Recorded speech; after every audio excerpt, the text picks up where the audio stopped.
আমি মুক্তার চাচি লাগি। আচ্ছা, ওই যে মানুষজন আইতাছে অনেক কথাবার্তা কিংবা বাড়ি ভিডিও করে এই সম্পর্কে একটু বললেন। আমি আপনারা বলতেছি, এবং ওরা মনে করেন বাচ্চা মানুষ, ওরা বয়স কম, এবং কি ওরা ইসলামী নিয়ে একটা ভিডিও করা হয়েছে, এটার জন্য ওরা ক্ষমা পাতি, তার মানে ওরা মা পৌঁছাইছে সবার কাছে। এবং বিভিন্ন ধরনের মানুষ আসে এই জায়গার মধ্যে মনে করেন অনেক গালাগালি করতেছে, অনেক কিছু করতেছে। আর আমরা তো মনে করেন দেশে, আমরা তো মনে করেন থাকতেছি, আমরা তো মনে করেন ওই যে পাড়া বসি থাকতেছি, তারপরে যেমন মনে করেন মানুষ এসে ভিডিও করতেছে, এমন গালাগালিও করতেছে। তা আমরা কিভাবে থাকবো? এইভাবে যদি মানুষে গালাগালি করে আর এইভাবে যদি ভিডিও করে নেয়, ওরা তো আসতেছে, ঠিক আছে ভিডিও করুক, আমরা ওরা বাধা দিই না। ওরা গালাগালি কেন করবো? এটার জন্য আমরা আপনাদের দ্বারা প্রতিদান জানাইতেছি। আপনারা এটা তারা আসে মনে করেন দেখে, যেমন মনে করেন গালাগালি, যেমন ধরনের ভাষা, ওদের অশ্লীল ভাষা গালাগালি করতেছে। আপনি বলছেন যে মানে এখানে যারা দেখতে আসে বাড়িটা এবং ভিডিও করতে আসে, ভিডিও করতেছে, তারা এখানে এসে অশ্লীল ভাষায় গালাগালি করে, আবার অনেকে গালাগালি করেও না, এরকম।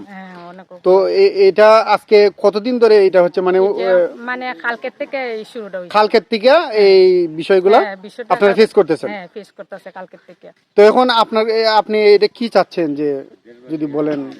আমরা চাইতেছি তার মানে ওরা তো বিচার এটা পাইবে, ঠিক আছে, তার মানে বিচার পাইবে, ঠিক আছে। ওর বাসার সামনে এসে গালাগালি করতো মানুষের, ওইটার বিচার আমরা চাই।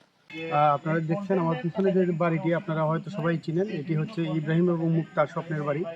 তো বিশেষ করে আপনারা জানেন যে এই মুহূর্তে কিন্তু এই বিষয়টি নিয়ে সারা বাংলাদেশে কিন্তু এই মুহূর্তে একটা হইচই চলতেছে। আমরা যতটুকু জানি যে সূরা ফাতিহার আসলে দুই একটা অংশ নিয়ে কিন্তু তারা একটি ভিডিও বানিয়েছে, এবং এই ভিডিওতে কিন্তু আসলে যারা মুসলমান রয়েছেন, ধর্মপাল মুসলমান রয়েছেন, তারা কিন্তু তাদের মনে কিন্তু এটা বড় ধরনের একটা আঘাত এনেছে, যে কারণে কিন্তু সারা বাংলাদেশে আমরা দেখতে পেরেছি যে এই বিষয়টি নিয়ে কিন্তু এখন আসলে আলোচনা হচ্ছে।